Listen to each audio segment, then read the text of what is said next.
Yuk kita mulai ya, adik-adik sekalian. Kita konsentrasi semuanya ya, 1 jam aja. Iya, Pak. Silakan berdoa. Mari kita bersatu dalam doa. Terima kasih Bapa, terima kasih Yesus buat penyertaan-Mu, buat tuntunan bimbingan-Mu Tuhan pada pagi hari ini. Hingga pada pagi hari ini Tuhan, kami kembali di tempat ini untuk memulai pelajaran kami Tuhan. Kau berkati kami semua di tempat ini Tuhan. Engkau berkati juga Pastor Christina yang akan mengajar kami Tuhan. Kau berkati kami, agar kami boleh menyimak setiap akan pelajaran yang disampaikan kepada kami Tuhan.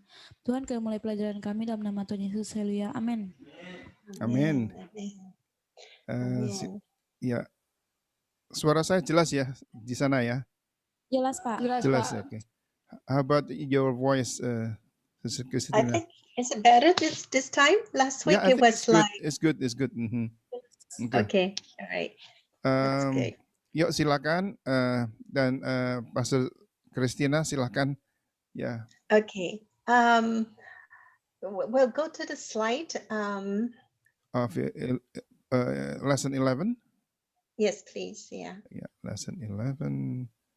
Let me see it. Share screen.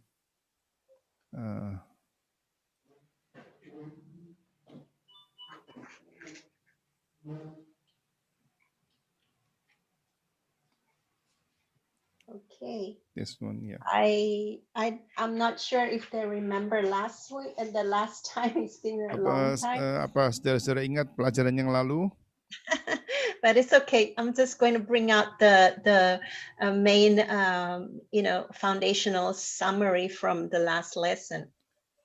Kita akan lihat dalam ringkasan dasar dari pelajaran 10 yang lalu. All right, so maybe somebody can read it. And, bacakan yang pertama. Awal dari karya Allah dalam hidup kita akan selalu memimpin kita untuk sadar akan dosa-dosa kita. Ya. Oke. And second, yang kedua, silakan. Orang yang mengalami regenerasi yang sudah mengalami keselamatan akan senantiasa menginginkan kehendak Allah. Ya, orang yang mengalami regenerasi maksudnya adalah yang sudah mengalami keselamatan dan akan senantiasa menginginkan kehendak Allah. Ya, mungkin waktu terjemahkan saya tidak terlalu bagus di situ, tapi maksudnya itu orang yang melalui regenerasi, regeneration atau ya mungkin bisa diterjemahkan seperti lahir baru gitu, yang sudah mengalami keselamatan dan akan senantiasa menginginkan kehendak Allah. Terusnya? Allah itu kudus dan memisahkan kita untuk hidup kudus. Maksudnya memisahkan itu apa? Memisahkan kita dari dosa. Ya, maksudnya memisahkan itu artinya apa? Memisahkan. Kata lain dengan memisahkan, jangan pakai kata memisahkan lagi. Sinonimnya. Terpisah. Hah? Kalau Anda menjelaskan tentang kata pisah, memisah, itu tidak boleh pakai kata yang sama, harus pakai kata yang lain. Disisihkan. Nah, betul, disisihkan. Oke. Yeah, I think they have already read it. Okay. Yeah, I think those are important foundation because, a lot of people, when they accepted Jesus Christ as the Lord and Savior, they need to understand that now that they have experienced salvation, they should be wanting God's will and they should be wanting to be made holy, set apart for God. Jadi benar adalah orang-orang yang sudah dipisahkan, sudah mengalami regenerasi lahir baru, hidup bersama Tuhan, maka mereka itu akan sadar untuk melakukan kehendak Allah dan hidup kudus, hidup yang secara dipisahkan daripada dunia ini untuk masuk dalam hidup kekudusan. Yeah. And I think when you start ministering, when you lead people to the Lord, this is one way to gauge whether they have actually,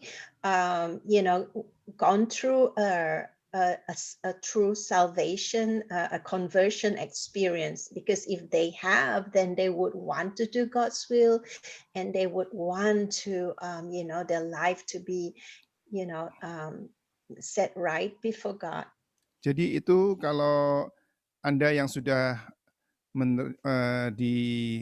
dirubahkan itu, lahir baru, maka kita akan mengejar keselamatan dan kemudian kita akan senang untuk melihat dari kesaksian hidup kita ini, kita berusaha untuk menyelamatkan orang lain, sharing untuk jadi sebagai testing bahwa Anda itu sudah dilahirkan baru, ada keinginan untuk memberitakan kepada orang lain gitu, untuk supaya mereka juga semua boleh diselamatkan seperti kita.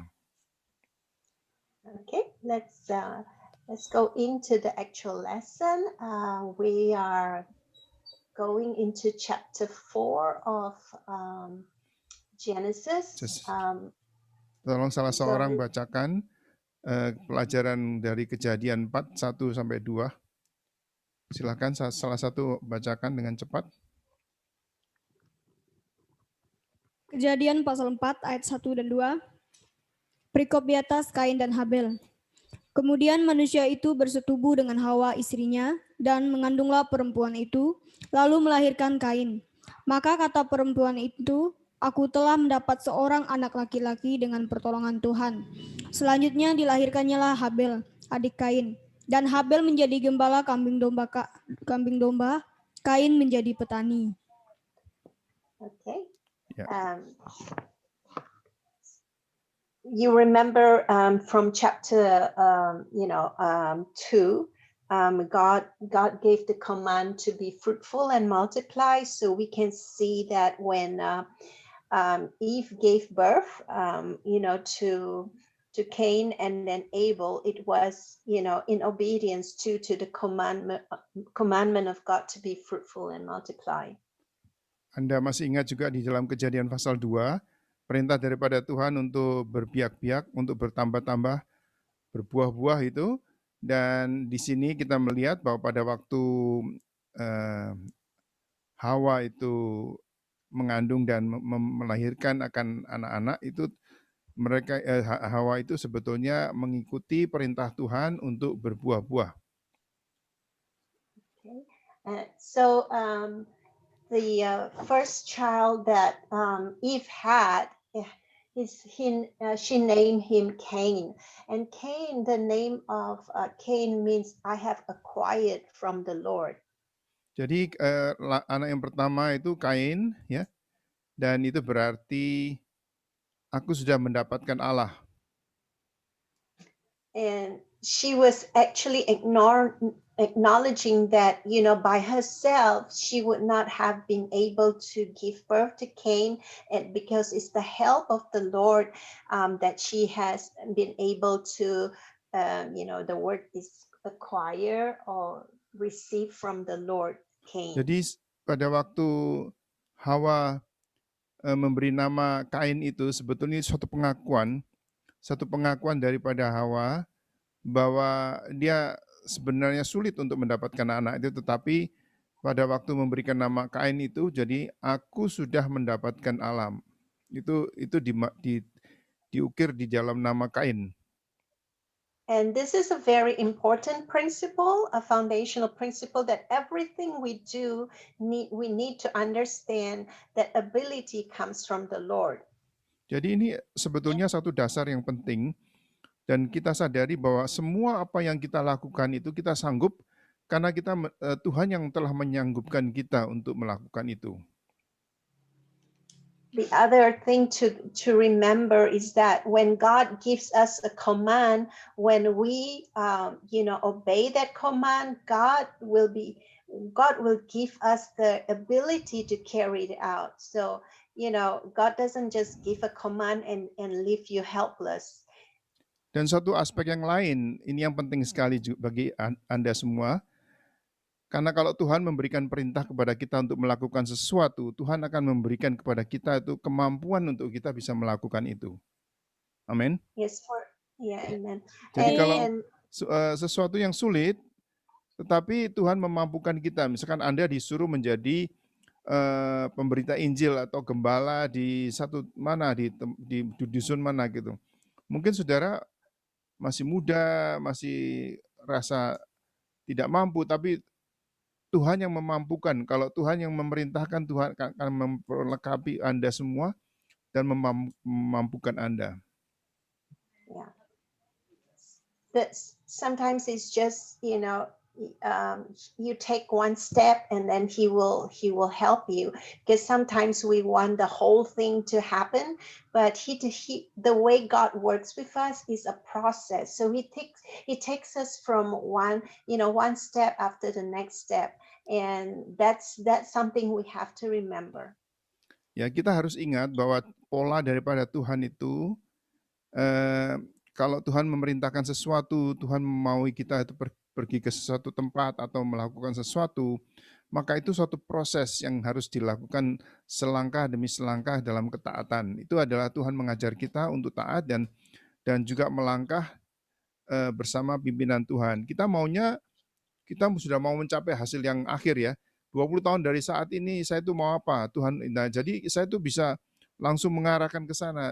Belum tentu demikian, karena ini suatu proses. Seringkali Anda harus dibawa ke satu step demi satu step tuh supaya bisa mencapai apa yang Tuhan mau. Yeah, because in the commands of God, He's interested in your life. And so you go through a process of maturing, when you mature, then you can go to the next step. But, a lot of people, we are used to instant this, instant noodles, instant tea, I don't know, all kinds of instant. So we have lost this, idea of the process. We want things quick, but it doesn't work in God's kingdom. Tapi di dalam kerajaan Allah itu pola Tuhan melakukan memimpin kita itu yaitu selangkah demi selangkah. Itu suatu proses yang harus kita jalani.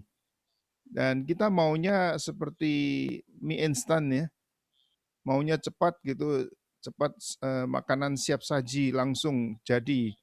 Tapi tidak demikian, di dalam proses ini Tuhan membawa kita dalam kematangan menuju ke kematangan selangkah lagi. Tuhan memproses, mengikis akan segala sifat-sifat kita yang buruk itu semua itu proses dan harus kita jalani dengan setia dan taat ya. Mau saudara-saudara? Mau. Yeah, those is very precious lessons that God can teach us, in the process. So don't miss the process, okay? Ya, memang adalah sesuatu yang sangat berharga kalau kita di dalam didikan dari Tuhan. Jangan sampai saudara miss akan didikan Tuhan itu melalui proses satu langkah demi satu langkah kita dibawa menuju kepada kedewasaan. Okay, so Cain was a farmer. He takes after his father Adam. Remember in Genesis 3, we found out that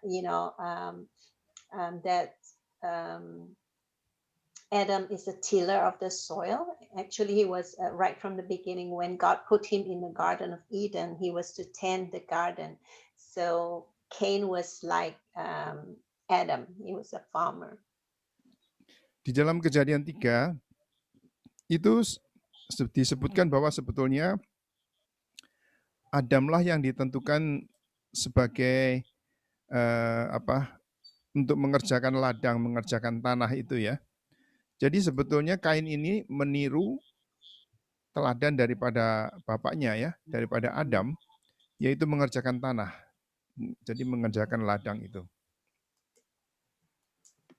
Right, and then Abel, the second son, his name is Vanity. In vanity in the sense of what Solomon wrote in Ecclesiastes about life, what Solomon said, a life is vain, so that kind of vanity. But and the other thing that refers to vanity is because he's also got a short life. Jadi Habil itu artinya kesia-siaan. Jadi kesia-siaan itu maksudnya seperti yang ditulis di dalam kitab Salomo yang menulis di dalam kitab Pengkhotbah. Di dalam kitab Pengkhotbah itu ditulis mengenai hidup ini suatu hal yang seperti sia-sia begitu, menimbun harta, menimbun istri, menimbun segala macam itu sesuatu hal yang sia-sia kan di dalam hidup daripada Sulaiman. Dan juga di dalam kehidupan Habil ini namanya itu kesia-siaan karena juga Habil ini umurnya pendek kan. Ya, Hmm. And he was a shepherd of the flock. Dan dia For menjadi gembala dari kawanan ternak. so you can tell from this two occupation of the brothers, you can tell that Cain was a tougher guy, because he was digging and planting, whereas Abel, to be a shepherd, you need to be tender, because sheep, you have to deal with them tenderly, not rough. So we can even see their character from their occupation. Nah, memang dari perawakannya kelihatannya Kain itu lebih kokoh, lebih kuat, lebih gagah, lebih besar begitu. Karena harus ada punya kekuatan banyak di dalam untuk mengusahakan tanah ladang itu harus bisa mencangkul, harus bisa menggali dan sebagainya gitu. Sedangkan Habil ini lebih untuk beternak, untuk menjadi gembala itu harus bisa mempunyai sifat yang lemah lembut gitu karena untuk menggembalakan itu perlu untuk mengasihi ternak gitu. Yeah. So you can, from Abel's case, you can see that, as a pastor, you deal with your sheep, differently. You have the tenderness Ya. to care for your sheep. Ya, karena Anda semua ini adalah calon-calon hamba Tuhan, maka sifat-sifat ini akan kelihatan seperti sifat-sifat Habil yang lemah lembut dan lebih bisa mengerti akan keadaan daripada domba-domba yang Anda gembalakan itu. Itu jadi harus mempunyai sifat yang lemah lembut. Jadi tidak boleh seperti meledak-ledak gitu, tapi lebih kalem, lebih lemah lembut, lebih mengasihi gitu. Seperti sifat daripada seorang gembala. All right. Let's go on to the next slide, and somebody please read verses 3 to 7. Tolong mungkin dua orang membacakan Kejadian 4, 3 sampai 7. Kejadian pasal 4 ayat 3 dan sampai 7. Setelah beberapa waktu lamanya, maka Kain mempersembahkan sebagian dari hasil tanah itu kepada Tuhan sebagai korban persembahan. Habil juga mempersembahkan korban persembahan dari anak sulung kambing dombanya, yakni lemak-lemaknya, maka Tuhan mengindahkan Habil dari korban persembahannya itu. Tetapi Kain dan korban persembahannya tidak diindahkannya. Lalu hati Kain menjadi sangat panas dan mukanya muram. Firman Tuhan kepada Kain, "Mengapa hatimu panas dan mukamu muram? Apakah mukamu tidak akan berseri jika engkau berbuat baik? Tetapi jika engkau tidak berbuat baik, dosa sudah mengintip di depan pintu. Ia sangat menggoda engkau, tetapi engkau harus berkuasa atasnya." Amin. Okay. So there came a time that they had to bring an offering before the Lord. Okay, so Cain brought the best of his produce from what he planted, and Abel brought the best of the sheep, the firstborn. Ya, jadi karena mereka bekerja beternak dan juga berladang, maka pada satu saat tiba saatnya di mana mereka harus mempersembahkan korban kepada Tuhan, dan Kain membawa hasil yang paling baik daripada tanahnya. Habil membawa hasil yang paling baik yaitu buah sulung daripada domba-dombanya itu. Right. And we find out that, however, God rejected Cain's offering, but he accepted, Abel's offering. Dan pada saat itu firman Tuhan menulis bahwa persembahan daripada Kain itu ditolak dan persembahan daripada Habil itu diterima oleh Allah. So a lot of people, when they see this, they don't understand why God would reject Cain's offering. After all, Cain is he's bringing the best of his his harvest to God. Why did God reject Cain? Jadi pada waktu itu kita yang membaca akan firman Tuhan itu di dalam kitab Kejadian itu, kita itu memang ya bertanya-tanya ya, sebetulnya kenapa kok Kain itu ditolak itu persembahannya, padahal dia juga ditulis bahwa dia membawa yang paling baik kan daripada hasilnya. So there are two main points here that you need to note. The first one is that the only offering at that time that was instructed by God for the atonement of sin was that the offering has to be an innocent animal, with the shed blood to atone for their sin. So that's the first point. Ada kita kan bertanya-tanya gitu, ada dua kemungkinan, dan yang pertama sebetulnya itu memang pada saat itu yang diterima oleh Tuhan sebagai persembahan itu adalah seperti yang Tuhan titahkan adalah untuk membawa akan binatang yang dipersembahkan itu. Jadi ada penumpahan darah di sana. So Adam and Eve would have, done this after the first time that God did it for them. How God could kill an animal, and the blood of that animal was shed, and he made a skin covering for them, after they sinned from the ini animal. tentunya Kain dan Habil ini belajar dari orang tuanya pada waktu pertama kali Adam dan Hawa berbuat dosa, maka Tuhan itu seperti menjadikan korban akan binatang itu, dan darahnya itu dicurahkan, dan kemudian ada kulit yang dipakai untuk menutupi ketelanjangan daripada Adam dan Hawa ini. Jadi itu diajarkan kepada Adam dan Hawa, dan mestinya diteruskan kepada Kain dan Habil.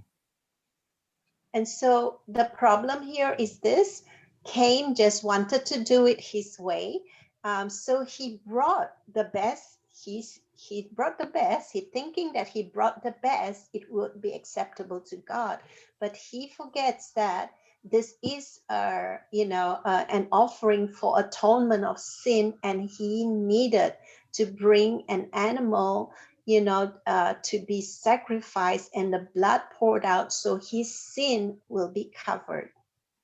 Ya, di sini ada problemnya adalah di mana Kain itu mengerti, sebetulnya lupa bahwa persembahan yang diperintahkan oleh Tuhan pada saat itu adalah untuk pengampunan dosa. Dan untuk pengampunan dosa memang harus terjadi binatang yang disembelih, yang darahnya dicurahkan untuk sebagai pengampunan dosa itu. Tetapi di sini pengertiannya adalah Kain mencari usaha sendiri, berusaha sendiri, dan kemudian melakukan dengan usaha sendiri untuk mempersembahkan kepada Tuhan sesuatu yang tidak diperintahkan oleh Tuhan. And this is another principle that we need to learn. We can try our best, to do our way to try and get get salvation or, please God. But we must remember we have to do things according to God's ways, not our ways. Even if we give the best, but if the best is not what God wants, it is not the best for God. Nah, ini satu prinsip lagi yang penting yang kita ajarkan, yaitu kita harus melakukan sesuai yang Tuhan perintahkan. Jadi kalau di dalam segi ini ya, kita lihat bahwa Kain berusaha mencari jalan kepada Allah dengan usaha sendiri dan itu bagi kita itu ya itu suatu pelajaran bahwa meskipun kita itu mau berbuat sebaik mungkin, tetapi kalau itu tidak diperintahkan oleh Tuhan ya itu bukan sesuatu hal yang baik. Yeah, and this is a danger. I can see in even in ministry, there are a lot of people doing a lot of things that they really worked hard, but you look at it and this is not the way that God would want, and so time and again we get deceived just because we think we spend our energy, did our best, that God will receive it. But when the way that we do there, and it's not acceptable to God, then it's not acceptable. And so the work you do will become like, hay and stubble, and it will be burned. Ya, jadi ini suatu peringatan pada kita bahayanya dalam kita itu melayani Tuhan juga. Seringkali kita harus tahu kehendak Tuhan itu bagaimana. Kalau enggak itu kita akan bekerja keras dan berusaha memang sebaik-baiknya berusaha menyenangkan hati Tuhan dengan melakukan, tetapi ya itu kita mengerti sebetulnya apa yang kita lakukan itu sebetulnya bukan rencana daripada Tuhan, dan dia cuma rencana usaha manusia yang ingin berbuat baik gitu. Dan itu nantinya ya itu bukan suatu persembahan yang diterima oleh Tuhan dan hanya menjadi seperti yang dikatakan dalam perjanjian baru seperti rumput dan jerami yang terbakar. Kita sendirinya selamat tapi karya yang apa yang kita lakukan itu tidak menghasilkan apa-apa karena diuji dengan api itu seperti jerami dan rumput gitu. Yeah. And so you can see further the character of Cain. You can see that now he did things his own way, and now when God told him that God rejected his offering, and God advised him to rule over the sin that is desiring him, and he got angry. So you can see his character. Di sini kita bisa melihat karakter sifat daripada Kain. Jadi pada waktu Kain sadar bahwa persembahannya tidak diterima oleh Tuhan, maka Kain menjadi marah, menjadi dendam, dan kemudian timbul iri hati kepada adiknya. So the title for this lesson is Sin Desires You. And here you see God is warning those sin is desiring Cain. Cain could rule over sin, and it's the same for us. Sin always desire us, but we have been given the power of the Holy Spirit to overcome and rule over it. Ya, ini sebetulnya Tuhan itu sudah memperingatkan Kain pada waktu itu. Kalau kita baca di dalam Kejadian 4 ayat 6 yang tadi mungkin sudah baca. Jadi Tuhan sudah mengatakan kepada Kain, kenapa kamu marah? Kenapa mukamu tunduk? Kalau kamu melakukan yang benar, tentunya kamu akan diterima, bukan? Tetapi karena engkau sudah melakukan sesuatu yang tidak benar, maka dosa itu akan masuk, ketok-ketok di pintu. Dan itu judul daripada pelajaran ini semuanya adalah dosa itu menghendaki Anda. Dosa itu sedang menginginkan Anda begitu. Jadi dosa itu seperti di dalam Kejadian 4 dan ayat yang ke-7 bahwa dosa itu masuk di dalam lagi ketok-ketok di dalam pintu hatimu, dan dosa itu menginginkan engkau. Tetapi kan pesan daripada Tuhan, tetapi engkau harus bisa mengalahkan dosa itu. Right? Let's go to the next slide. Kita akan berikutnya di sini. So this is like kind of a summary of what I just said. So if somebody could just read it, Coba just to ini reinforce adalah what is ringkasan daripada pelajaran hari ini sebetulnya. Coba saudara baca satu-satu dengan pelan, baca, bicara dengan salah satu membacakan, yang lain membacakan gitu, supaya saudara tahu sebetulnya intinya dari pelajaran hari ini. Coba. Kurban penebusan haruslah kurban binatang yang tidak cacat dan darahnya dicurahkan. Sekali lagi. Sekali lagi. Kurban penebusan haruslah kurban binatang yang tidak cacat dan darahnya dicurahkan. Ya. Kemudian yang berikutnya, yang lain. Kain seharusnya sadar akan kesalahannya, namun ia hanyut dalam kesombongan atas penolakan Tuhan dan timbullah dengki kepada saudaranya. Sekali lagi baca, supaya mantap ya. Kain seharusnya sadar akan kesalahannya, namun ia hanyut dalam kesombongan atas penolakan Tuhan dan timbullah dengki kepada saudaranya. Namun ia apa? Bagaimana sikapnya? Hanyut Namun dalam kesombongan. hanyut. Jadi dia membiarkan hatinya itu untuk menjadi sombong dan congkak dan menolak Tuhan kan. Dan kemudian akan timbul apa? Timbul rasa dengki. Dengki, iri hati kepada saudaranya. Yang lain membaca. Sebaliknya dari menguasai dosa, dosalah yang menguasai dia. Ia tidak menerima peringatan dari Allah kepadanya. Ya, tadi yang kita baca di dalam Kejadian 4 ayat 6 itu, jadi Kain dikasih peringatan sama Tuhan kan? Jadi, Ya. sekali lagi coba dibaca, sebaliknya. Sebaliknya dari menguasai dosa, Ya, jadi tadi kan ayat di dalam 4 ayat yang ke-7 dikatakan, dosa itu menginginkan engkau, tetapi engkau harus bisa menguasainya gitu. Nah, tapi di sini kita melihat sebaliknya daripada menguasai dosa, apa?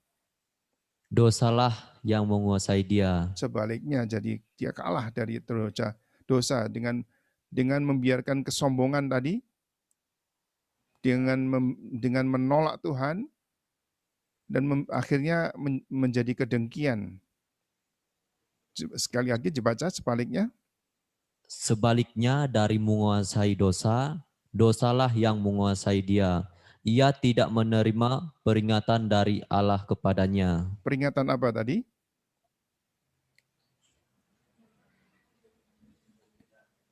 Peringatannya itu tadi dalam Kejadian 4 ayat 7. Jadi Menguasai dosa, peringatan menguasai dosa. ya, jadi seharusnya dia itu tidak boleh membiarkan dosa itu menguasai dia kan, tapi dia yang harus menguasai dosa. Jadi tidak boleh akhirnya dibiarkan, akhirnya jadi kedengkian ya. Yang poin yang terakhir silakan yang lain baca.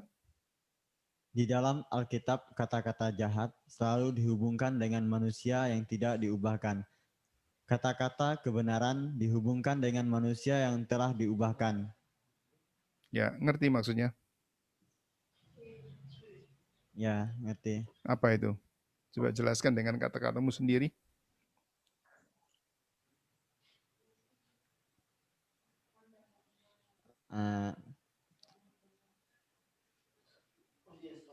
Dia tidak mau mendengar apa yang diperintahkan Tuhan kepada dia. Jadi di dalam Alkitab kata-kata jahat, evil atau jahat atau ya yang tidak baik itu dihubungkan dengan manusia yang belum berubah, yang belum diubahkan. Tetapi kata-kata kebenaran itu adalah selalu berhubungan dengan manusia yang telah diubahkan. Seperti Ayub misalkan, begitu ya. Itu kan disebutkan manusia yang telah diubahkan itu. Ya, itu ya kira-kira. They have already read it. Yeah, okay. Let's go to the next slide then. That's important. Coba berikutnya ini. So let's continue to read verses 8 to 11. Coba dua orang baca pasal 4 ayat 8 sampai 9 dan kemudian 10 dan 11.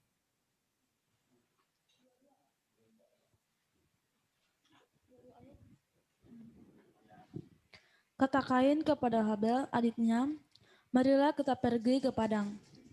Ketika mereka ada di padang, tiba-tiba Kain memukul Habel, adiknya itu, lalu membunuh dia. Firman Tuhan kepada Kain, di mana Habel adikmu itu? Jawabnya, aku tidak tahu. Apakah aku penjaga adikku? Ya. 10. Firman-Nya, apakah yang telah kau perbuat ini?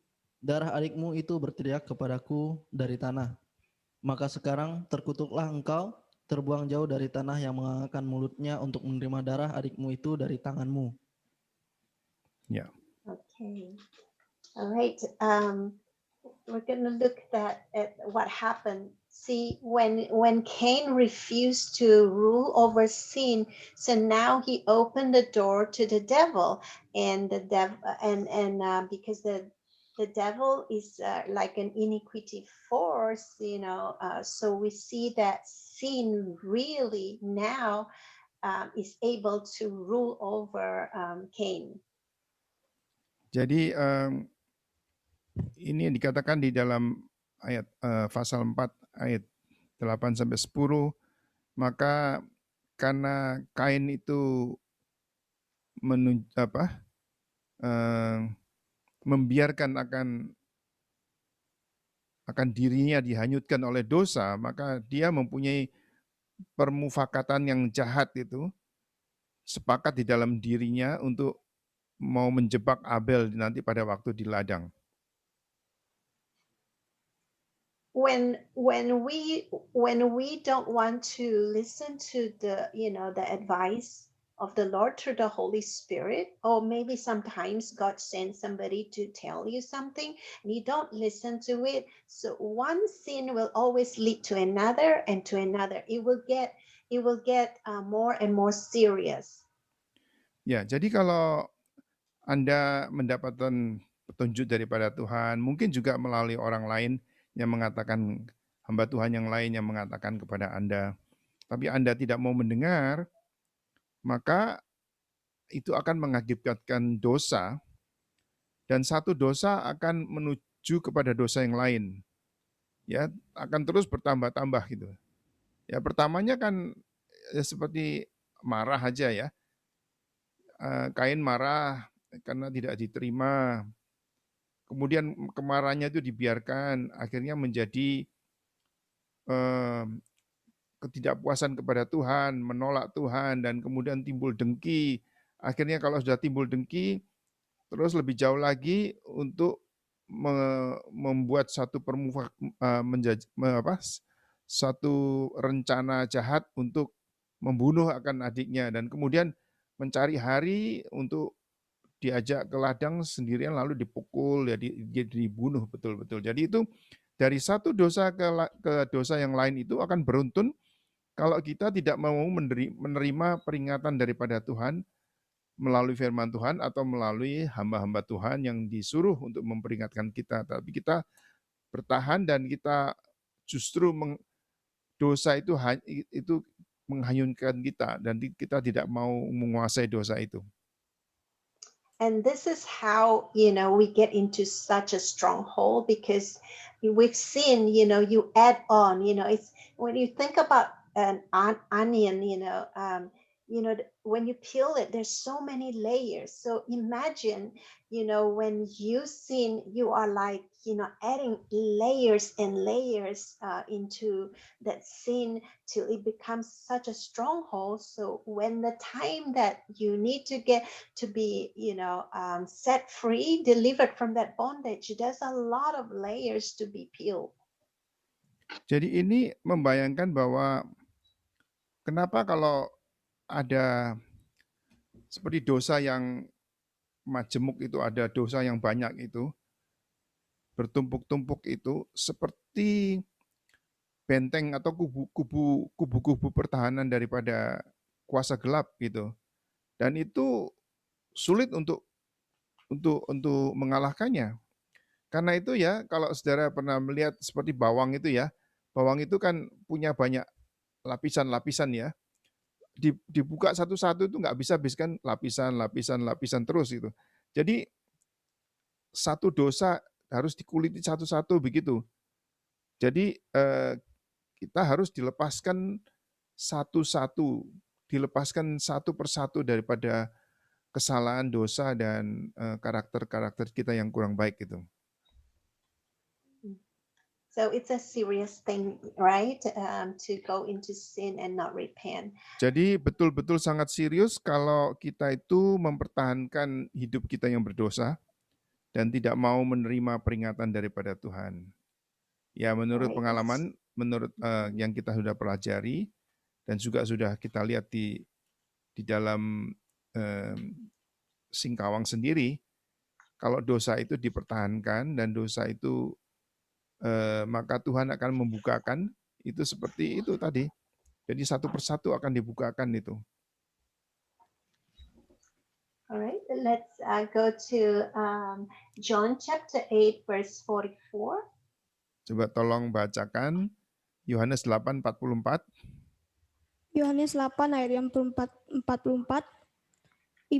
Iblislah yang menjadi bapamu dan kamu ingin melakukan keinginan-keinginan bapamu.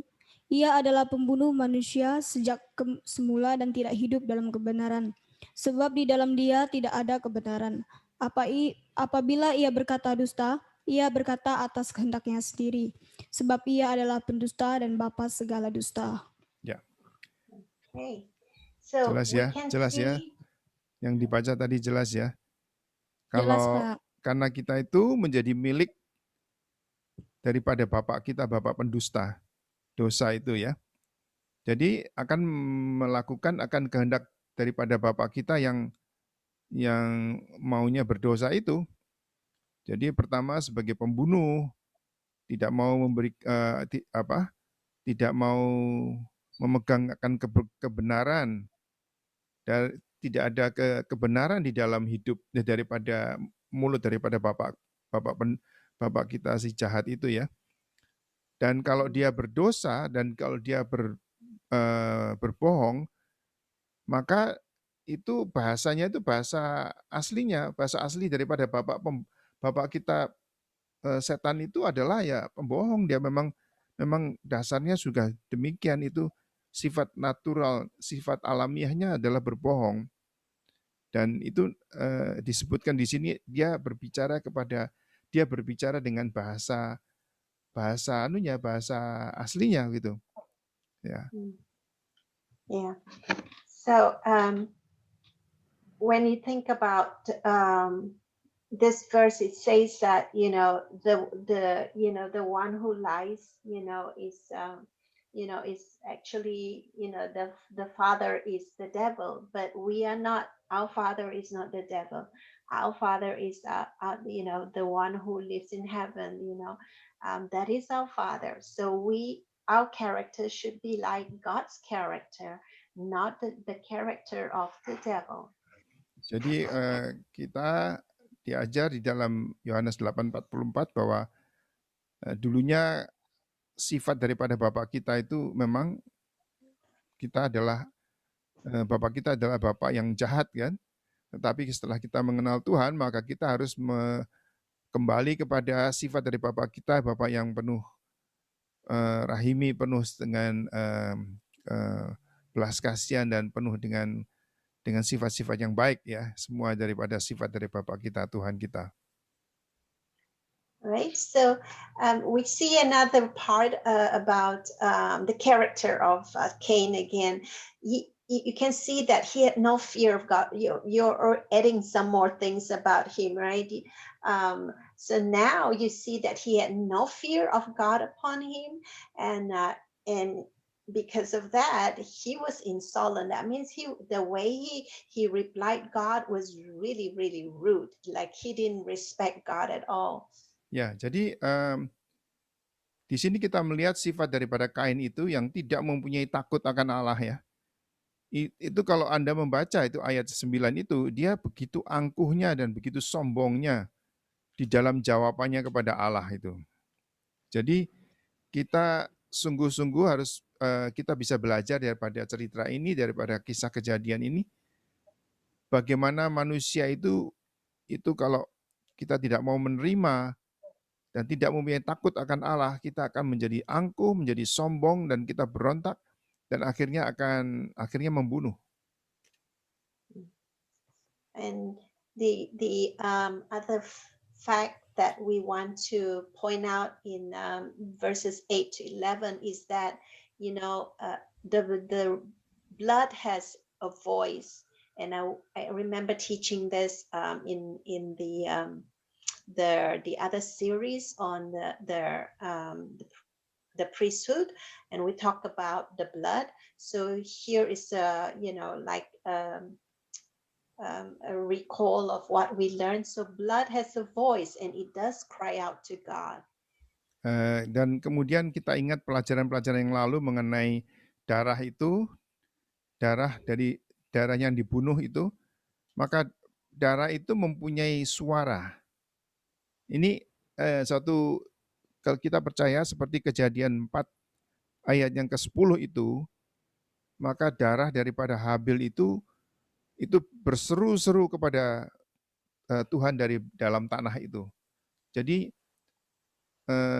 enggak tahu kalau saudara masih ingat beberapa bulan yang lalu atau tahun lalu, itu pernah kan tempat yang saudara sekarang ada itu kan mungkin pernah ada di tempat ada pembunuhan atau ada bunuh diri dan sebagainya gitu. Jadi itu darahnya itu kelihatan di situ akan menjadikan tempat itu menjadi apa? Di mana terasa bahwa ada darah yang berseru daripada dalam tanah itu. Tapi kita dengan puji-pujian dan penyembahan kita sudah melewatkan itu. Tapi di sini kita belajar bahwa sesuai dengan ayat ke-10 pasal 4 ini, bahwa darah daripada Habil itu berseru-seru kepada Tuhan dari dalam tanah itu. Yeah, and that is a very, important thing to remember. You know, and any innocent blood that is shed, it defiles the land, and when it does, it brings problem because of the cry of the blood. Jadi kalau saudara mengetahui di sini bahwa kalau terjadi itu pembunuhan daripada seseorang itu, darahnya itu berseru kepada Tuhan, dan kalau satu tempat itu pernah terjadi demikian, maka akan ada darah yang menuntut dan menimbulkan kutuk kepada tanah itu, dan akhirnya itu akan berseru-seru kepada Tuhan dan akan ada banyak hal-hal yang kurang baik yang terjadi. Yeah. So what you all did for that particular land that Pastor mentioned just now, you repent and ask God for forgiveness, where the land can be clean again. Jadi kita harus minta, kalau terjadi demikian kita minta ampun, kita mengakui dosa-dosa kita, dosa-dosa daripada orang yang melakukan itu, dan kemudian disucikan kembali, dan sehingga itu menghilangkan akan kutuk-kutuk yang terjadi di tanah itu. Alright, let's move on to the last slide. Kita lihat selanjutnya ini, And please Kejadian read. 4:12 sampai 14. Yes, yeah. You want someone to read? Yes, please. Yeah. Coba tolong satu orang atau dua orang membacakan. Ayat yang ke-12. Apabila engkau mengusahakan tanah itu, maka tanah itu tidak akan memberikan hasil sepenuhnya lagi kepadamu. Engkau menjadi seorang pelarian dan pengembara di bumi.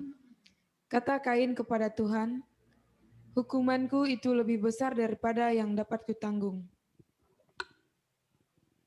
Engkau menghalau aku sekarang dari tanah ini, dan aku akan tersembunyi dari hadapanmu, seorang pelarian dan pengembara di bumi. Maka barang siapa yang akan bertemu dengan aku, tentulah akan membunuh aku. Ya. Okay, thank you. So let's look at the slide. The obedience always lead to blessing. Ya, jadi kalau kita lihat di slide ini, ketaatan selalu akan membawa berkat di sini. Ketaatan akan membawa berkat. Sorry, that was a call coming in. We must remember when we obey, not only does it lead to blessing, but when we obey God, God will reveal more things to us. Jadi kita tahu kalau kita taat kepada Tuhan, maka Tuhan akan menyatakan kehendaknya terlebih lagi kepada kita. And disobedience always open more doors to problems, and curses, curses to operate in our lives. Dan ketidaktaatan sebaliknya akan membuka pintu-pintu kepada problema-problema yang kita alami, kepada kutukan-kutukan terhadap diri kita. So you see, that's what happened to Cain. If Cain had obeyed God, things didn't have to, go this way, but because he chose not just, doing, he didn't just disobey once. He was like sinning in so many different ways to the point that, God said, you have to leave. Ya, jadi apa yang dialami oleh Kain itu adalah di mana dia tidak seharusnya dia bisa mengalahkan dosa, tetapi dia membiarkan dosa itu berkembang terus. Seharusnya tidak terjadi demikian seperti yang sudah terjadi, di mana akhirnya dia membunuh akan adiknya sendiri gitu. Nah, tapi jadi itu benar-benar satu ketidaktaatan itu membuka pintu kepada segala problem-problem, dan makin terjadi kebencian, makin terjadi akhirnya membuat suatu planning, rencana-rencana yang jahat, dan akhirnya karena tidak tahan lagi dan dia tidak bisa melihat bahwa adiknya itu diberkati oleh Tuhan, dia sirik dan dia akhirnya bunuh aja. Sometimes many times we don't kill actually, alive, but we can kill with our mouth. What we say can injure a person for life, and so we have to be very careful about all these things. It does affect people. Seringkali kita tidak membunuh secara fisik begitu, tetapi dengan omongan kita bisa membunuh seseorang, karakter seorang itu, dan masa depannya itu bisa dibunuh. Kita bunuh dengan omongan-omongan kita dan segala macam yang kita lakukan, kutukan-kutukan itu. Yeah. So when God asked Cain to leave, asked him to leave, it was not just physical leaving a place, but actually to be put out of the presence of God, because he despised, God, in different ways. And so he was put out of the presence of God, not just the physical place. And okay, I'll let you. Jadi karena kalau di dalam Kejadian 4 yang tadi Anda sudah baca di dalam ayat yang ke-11-12 itu, maka Kain itu seperti ditolak daripada hadirat Tuhan, dan dia harus mengembara dan menjadi resah hidupnya, tidak ada ketenangan, selalu dan takut untuk dibunuh orang. Jadi itu tidak ada damai lagi dalam hidupnya dan dia tuh seperti mengembara tanpa tujuan dan seperti dikejar-kejar oleh ketakutan akan dibunuh gitu. Yeah, and this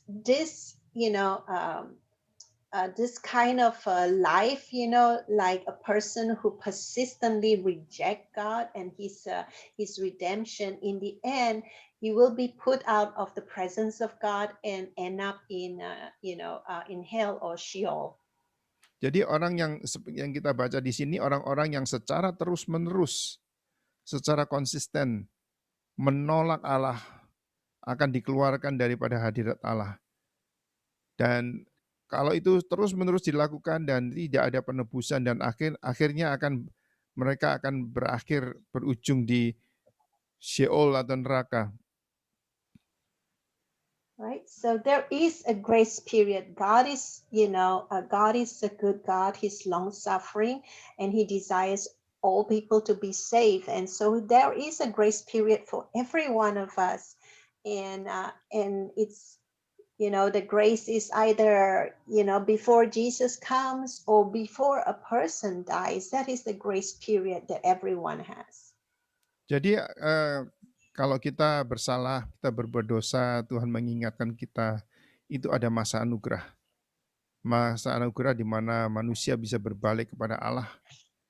Tetapi kalau kita kalau kita itu abaikan terus, maka masa anugerah itu kan berakhir.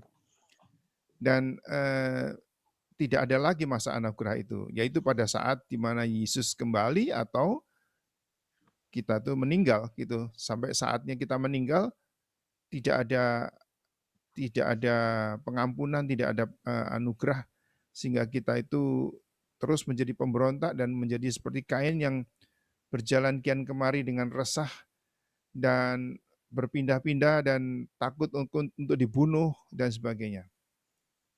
Okay, so Hebrews chapter 3 verse 13 to 15, you don't have to go there. It just tells us that today, when you hear the voice of God today, do not harden your hearts, but today when you hear His voice, turn to Him, because today is like the grace of God. Ya, jadi kalau kita membaca seperti yang tertulis di dalam kitab Ibrani 3 ayat yang ke-7, ya saudara tidak perlu baca sekarang, tapi dicatat aja. Ibrani 3 ayat yang ke-7 dan 8, maka Roh Kudus itu mengatakan, hari ini pada saat engkau mendengar akan suaranya, jangan mengeraskan hatimu, seperti yang engkau telah lakukan di dalam saat rebellion atau pemberontakan itu. Melalui saat di mana mereka itu diuji di padang pasir itu. Ya. Okay. I don't know if we have time to go through the lesson reflection. If not, we can they can review, and next week we can go through it. Oh, it's 9 already. Yeah, I don't know. As the next lesson is not here. If you want to wrap up, it's okay too. Up to you. Oh, okay. Yeah. Okay. So we want to go to number 2, since actually it's in your notes. So let's go to number 1. Name one important foundation truth from the summary of lesson 10. If they can answer without looking, that'd be great. Jadi coba ini dari pelajaran yang lalu, apakah dasar kebenaran yang baik, yang penting dari ringkasan dari pasal 10 yang lalu, dari pelajaran yang ke-10 yang lalu? Ada yang bisa? Ada yang mau mencoba menjawab? Awal dari karya Allah dalam hidup kita akan selalu memimpin kita untuk sadar akan dosa-dosa kita. Okay. Alright. Bagus. Okay. Coba selanjutnya yang nomor 2, pertanyaan itu dan kemudian jawab. Silakan. Apakah yang diperlukan untuk mendapatkan wahyu ilahi lebih lagi? Mendekatkan diri kepada Tuhan.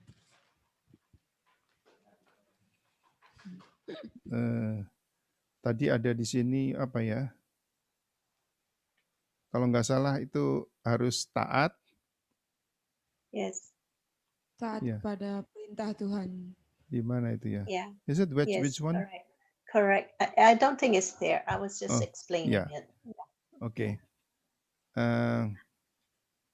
Oke. So number 3. Nomor 3. Jelaskan arti nama Kain. Nama Kain artinya yaitu aku sudah mendapatkan Allah. Ya. Nomor 4.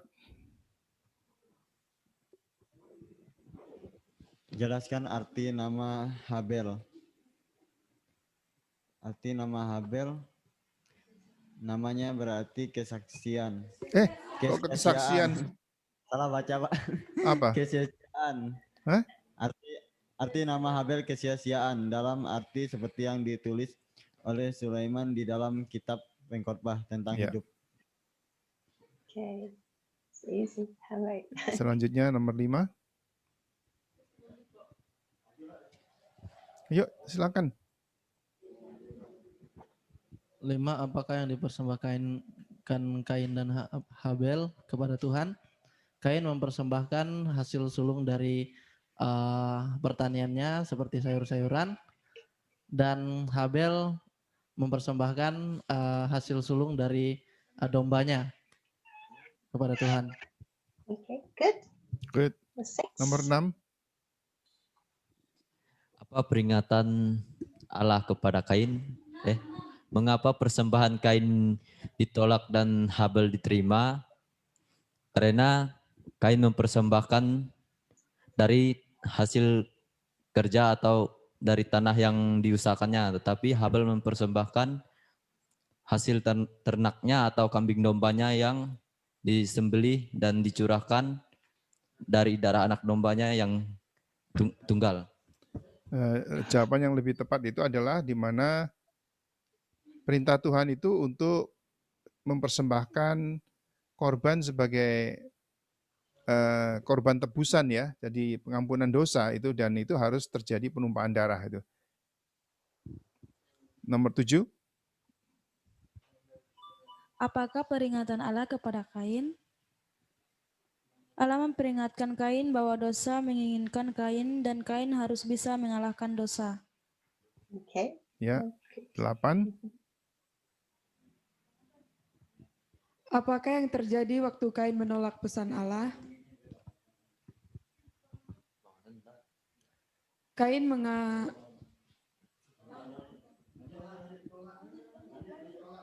Ya nggak apa-apa, jawab aja nggak apa-apa.